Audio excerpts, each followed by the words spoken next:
al programa Noticias Día por Día para contarnos bien sobre este libro. Hola Alejandro, ¿cómo estás? Hola, perdón que estoy un poco afónico, plagado de emociones porque en el día a día el libro va tomando vida propia, lo que en algún momento fue un sueño, o te diría hasta un delirio, pensar que esto que ocurrió hace 40 años y que yo tenía en la cabeza hace 30 años, es decir, ese deseo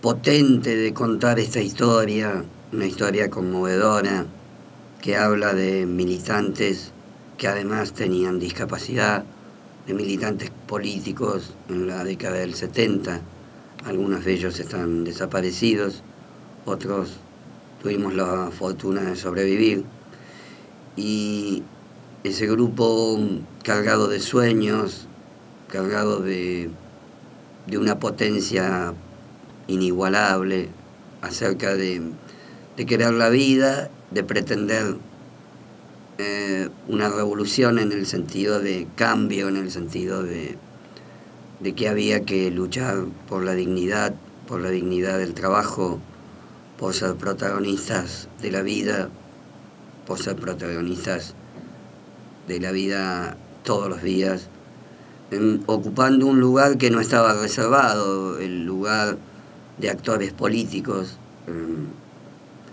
Esta es una historia que va de 1972 a 1978, construida por jóvenes que el más chico era yo, que tenía 15 años, y el más grande tenía 20 años. En ese lapso de 1972 a 1978, sumidos en ese vértigo de aquellos años. ¿Y cómo surgió este Frente de Lisiados Peronistas?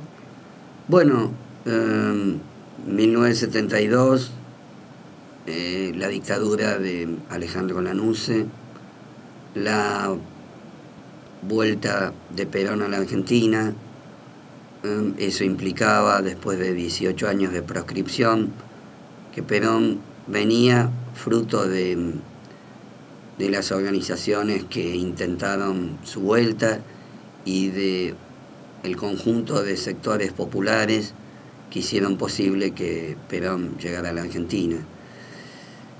Dentro de esos sectores que abarcaban la experiencia peronista, así como estaban los villeros encabezados por Carlos Mujica, el movimiento de inquilinos peronistas, el Frente de Liberación Homosexual, estaba el Frente de Lisiados Peronistas, que nace en el Instituto Nacional de Rehabilitación, ubicado donde hoy es el Incucay, en Barrancas de Belgrano. Nace fruto de compañeros en una escuela que se llama Escuela Profesional de Artes y Oficios, donde los compañeros de países limítrofes y del interior del país venían a aprender un oficio porque se pensaban a futuro trabajadores, ¿no? Así nace esta experiencia. ¿Y cuáles eran las consignas que tenía este frente? Una cosa muy singular, si uno rescata los documentos de la época, en particular no pensaban en ellos como personas discapacitadas, sino tenían la singularidad de pensar en el bien común y en una construcción social para todos. Entonces, me acuerdo que uno de los volantes que los compañeros escriben era libertad a los presos políticos. Entonces, eso, ¿por qué es superlativo y por qué es para destacar? Porque cualquier minoría hubiese pensado solamente en describir sus necesidades, sus particularidades, lo que de alguna manera cada uno de los sectores sufre. Sin embargo, estos compañeros, las primeras consignas tenían que ver con volver a la democracia, pensar en una democracia para todos, y luego construyen un hecho que es fundamental y fundante para la historia de los discapacitados en la Argentina, que fue la ley 20.923, que fue la ley laboral más importante de América Latina y probablemente la más importante del mundo en esa época. ¿Por qué? Porque está construido no solo por los diputados, senadores, los asistentes técnicos, sino son las personas con discapacidad a través de la Unión Nacional Socioeconómica del Lisiado, que era la institución que los agrupaba, son protagonistas de sus intereses. Esa es la dimensión más enorme, es el alto, digamos, el salto cualitativo de esta experiencia histórica, que son por primera vez los discapacitados los que forjan sus propias leyes y su propio destino. ¿Quién lideraba este frente? Bueno, el frente se construyó llegaron a tener 200 compañeros. El más emblemático es José Poblete, que es un compañero que había venido de Chile, hoy está desaparecido, permanece desaparecido. Él desapareció el 28 de noviembre junto a su mujer y a su hija de 8 meses en la provincia de Buenos Aires. Anteriormente a José Poblete desaparece el 11 de octubre de 1976 Claudia Inés Grunberg, que también es una compañera del frente, los dos con discapacidad motriz. José Poblete, Pepe como le decíamos, un tren en Chile le había cortado las piernas y bueno, es una persona doble amputada y con un empuje, con unas ganas de vivir, con una coherencia y con una ética pocas veces vista. Una capacidad de entrega en el sentido de pensar un mundo para todos, un mundo más humano, más justo, más solidario. ¿Y cómo llegaste vos al frente?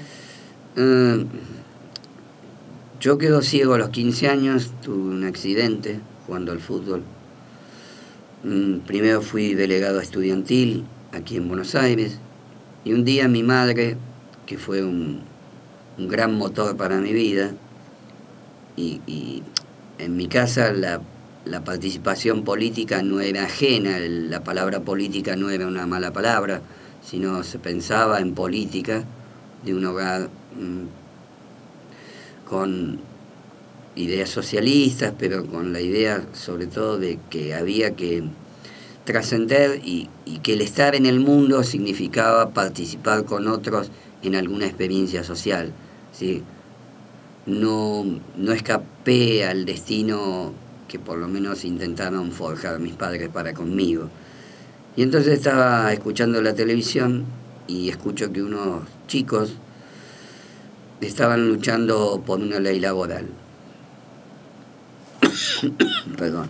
Y mi madre me dijo, te anoto los teléfonos. Yo llamé, estos compañeros se reunían.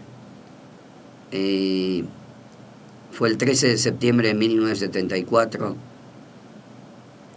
un día después de que se asomaba la gran posibilidad de que la ley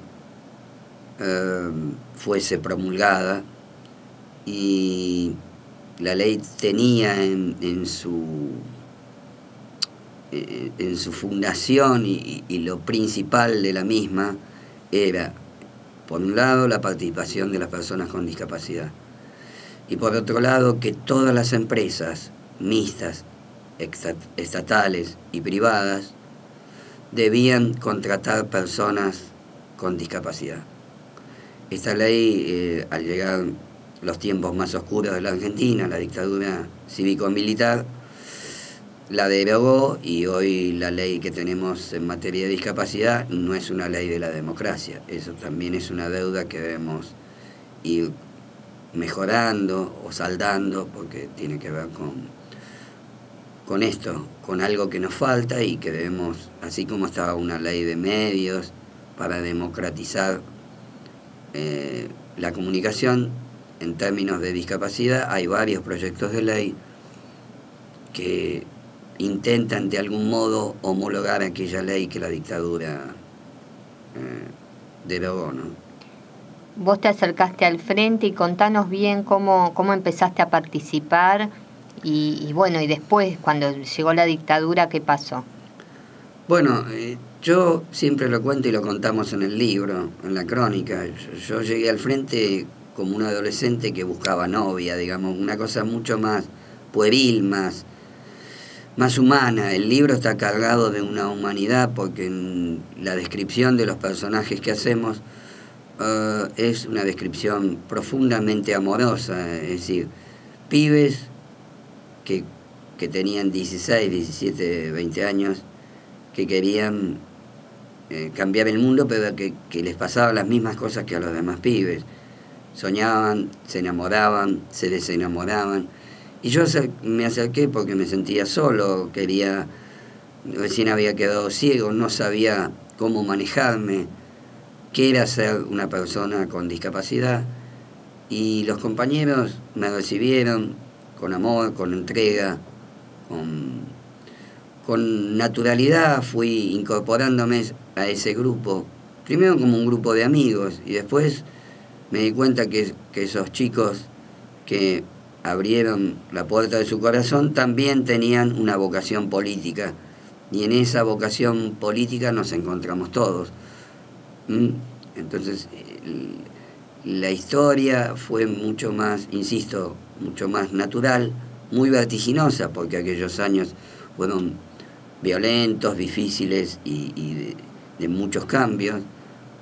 Y bueno, participamos, insisto, en la construcción de la ley, armábamos todo lo que tenía que ver con desarrollo para las personas con discapacidad en la cultura, en el arte, porque sabíamos que la única posibilidad que nos hacía adquirir la condición de persona era, por un lado, el trabajo y por otro lado, la cultura. La cultura y el trabajo van de la mano. Entonces, eso fue lo que aprendí con los compañeros. Y después vino la persecución política, primero a través de López Rega, en la masacre de Seiza, y luego seguimos participando hasta por la vía democrática, hasta que llegó el golpe cívico-militar. Y bueno, como muchos jóvenes, en ese momento nos integramos y nos refugiamos en la estructura de la iglesia de base, la iglesia católica, los grupos de base, que también de alguna manera resistieron el embate tan feroz de una dictadura, hasta que, bueno, como te mencioné anteriormente, fuimos cercados de alguna manera, por decirlo de algún modo, y bueno, las fuerzas militares arrasaron, bueno, con nosotros y con miles de argentinos, ¿no? ¿Vos te quedaste en el país? Sí, yo me quedé fui el único sobreviviente esa noche, y me escapé a Santiago, que había sido un lugar donde había pasado mi primera infancia, y sentía que me había salvado la vida y que tenía que hacer algo con esa vida. Por un lado, me formé como psicólogo social. Ahora va a ser 30 años que me recibí, fui el primer psicólogo social ciego que tuvo la Argentina. Y después escribir esta historia fue dejar un testimonio, es decir, tenía la impronta, el sello de que debía trascender, es decir, para mi familia, para los que me acompañaron desde niño, la importancia de dejar una huella en la vida, es decir, que no se podía pasar por esta vida sin hacer algo con otros. Es decir, el valor de la política y de lo colectivo era que una vida más egoísta, una vida no quiere decir que uno no piense en uno, pero una vida más individualista, te diría que por un lado es una vida más aburrida, aunque alguien puede decir, bueno, yo soy un exitoso. Yo no formé parte de los jóvenes que creíamos en el éxito, sino que creíamos, insisto, en la trascendencia, pero en la trascendencia terrenal, en dejar plasmado en actos y en construcciones colectivas y éticas los valores que nosotros creíamos. En aquel momento se hablaba de lo que se llamaba para los cristianos el hombre nuevo, el hombre que por vocación entregaba su vida a sus ideales y a los demás, ¿no? ¿Cómo te relacionaste con Héctor Cuenya para hacer este libro? Los primeros pasos que di como psicólogo social, trabajé con un psicólogo muy prestigioso social que se llama Alfredo Moffat, discípulo de Pillon Rivière, y una vez estaba coordinando un grupo de primeros auxilios psicológicos y Héctor Cuenya era alumno mío. Como dicen los chicos ahora, pegamos onda, enseguida tuvimos una buena química y empezamos a construir una amistad más allá de la relación maestro-alumno, que fue ocasional. Fuimos y somos amigos desde hace 30 años. Él escribía y escribe historietas, cómics, guiones de cine, y yo escribía poesía, pero siempre le enfermaba la cabeza a él con la obsesión de que tenía que escribir esta historia. Y bueno, lo fuimos desde hace muchos años, siempre decimos lo mismo, mientras la gente, con el mayor respeto lo digo, los domingos va de shopping o a la casa de la suegra o a lo de un hermano o un amigo, nosotros nos encerrábamos en mi casa aquí por la zona de Barracas y largas horas escribíamos, nos escribíamos, disfrutábamos, nos emocionábamos, nos conmovíamos. Particularmente yo, que había sido partícipe de la historia, me sigue doliendo por un lado y me sigue enalteciendo el haber conocido a este grupo, ¿no? Cortázar dice, somos los que nos anduvieran. Y yo tuve la suerte de que me anduvo buena gente, ¿no? Y con respecto al libro, contanos bien en qué se basa, tiene entrevistas, contanos bien cómo... El libro tiene... Primero, un enorme aporte de la editorial Coligüe, que fue la que posibilitó, a través de su dueño, Aurelio Narvaja, que también es un tipo comprometido con las causas nacionales y populares. Ahí edita Galasso, Foster. Él fue uno de los que creyó en la historia, también Fernando Navarro, el hermano de José Poblete, un luchador incansable de los derechos humanos, también un amigo entrañable que le llevó la idea al dueño de Coligüe. Después nosotros con Ramón Cuenya nos acercamos a Galasso, casi con pudor, hablamos con Norberto Galasso, le preguntamos si era posible que prologara esta historia, insisto, con mucho pudor. Y Galasso, un ser extraordinario, de una calidez y de una ética también profunda.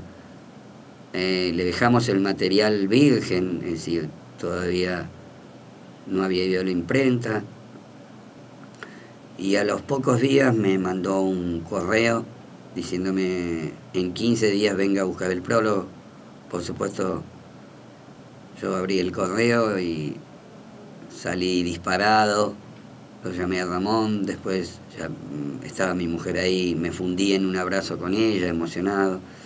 Porque si Galasso, un tipo del pensamiento nacional, un gran escritor, prologaba el libro, particularmente yo, empezaba a sentir que algo bien habíamos hecho. El que menos creía en un sentido era yo, porque yo no me creía un gran escritor, ni aún hoy.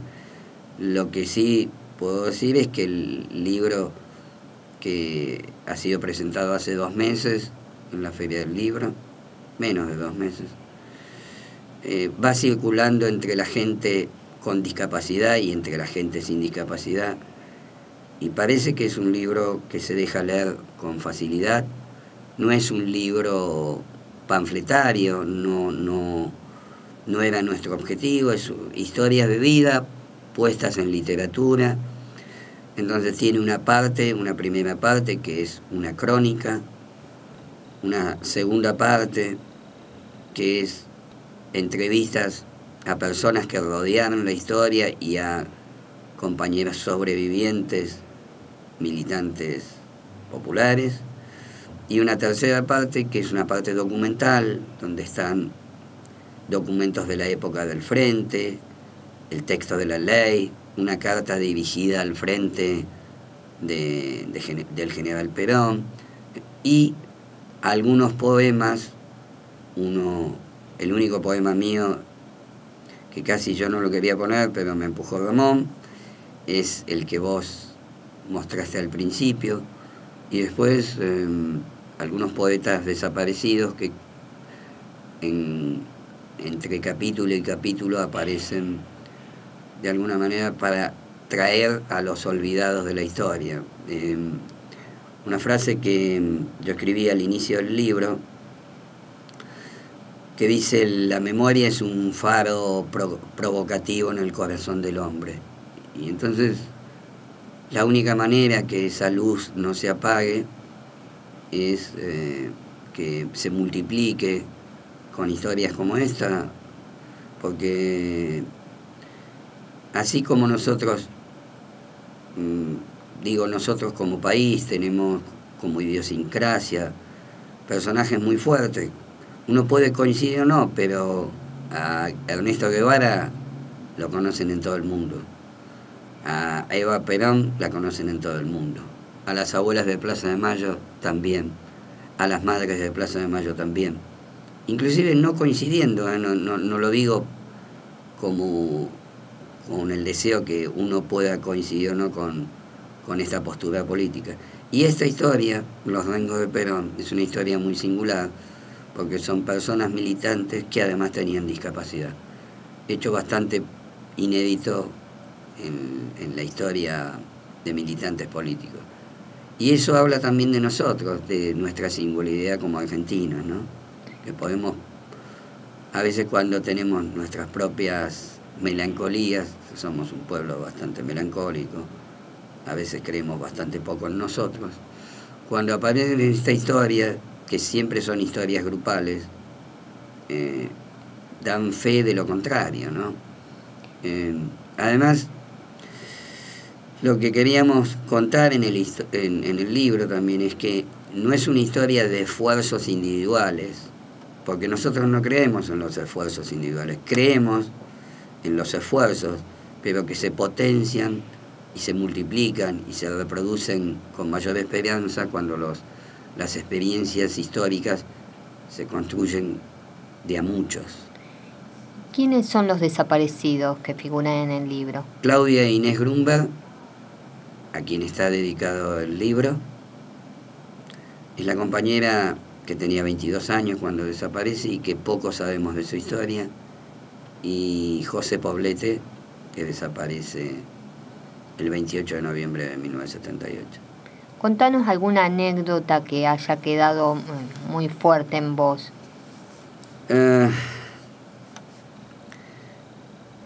Hay una anécdota que grafica a Claudia, ¿no? Un día estaban los compañeros un sábado a la noche, como todos los jóvenes, sábado a la noche nos reuníamos para cantar, para tocar la guitarra, y a uno de los chicos se le ocurrió ir a ver una película italiana en el Teatro General San Martín. Entonces todos los pibes, bueno, vamos. Entonces, como es una película en italiano, lo primero que dije, bueno, le digo a Claudia, que es de alguna manera la que encabezaba el grupo en ese momento, en esa noche, bueno, yo me voy. No, vos no te vas, pero yo no puedo leer la película. ¿Qué voy a hacer? Tranquilo, yo me voy a mi casa. No. ¿Vamos todos o no va nadie? Yo te voy a leer la película. Y así fue. Y yo me senté a su lado y ella me leyó la película. Esa idea de que nadie debía quedar afuera, no porque todo era posible, pero aún lo que parecía imposible, entre comillas, el gesto solidario lo hacía posible. Esa era Claudia, dulce, un pájaro dolido por momentos, con las alitas frágiles y con una capacidad de entrega y de amor sobre todo por los más humildes. Claudia no necesitaba creer en la revolución, era una chica de clase media, no necesitaba desde lo más próximo, desde lo económico, pero seguramente ese grupo, como a mí, como a otros compañeros, la cobijó. Y José era un tipo que se levantaba y siempre se preguntaba qué había que hacer por la revolución, en el sentido de que vivía de una manera franciscana, es decir, después de haber perdido todos los trabajos por la persecución política, vendíamos objetos en los colectivos o en los trenes. Y lo que el excedente, si por un lado algún dinero lo usábamos para sobrevivir, para pagar los alquileres, la comida, el diario vivir, pero por otro lado todo lo que restaba era para, no sé, para hacer un volante o un folleto o algo que tuviera que ver con resistir a una dictadura, con defender las causas perdidas. Y él siempre, quizás era el que más ganaba de nosotros porque era un gran vendedor en los trenes y no se quedaba con un peso. Cuando digo ética, estoy hablando de eso, de que la coherencia. Pillon Rivière, el padre de la psicología social en la Argentina, decía que la salud mental era la articulación entre lo que uno piensa, lo que uno siente y lo que uno hace. Y me parece que la vida de José, como la de muchos compañeros, había una coherencia, un gran sentido de la salud mental entre lo que se decía y lo que se hacía. Y como dicen los existencialistas, somos lo que hacemos, no lo que decimos. Es el hombre en su acción cotidiana el que indica el camino, ¿no?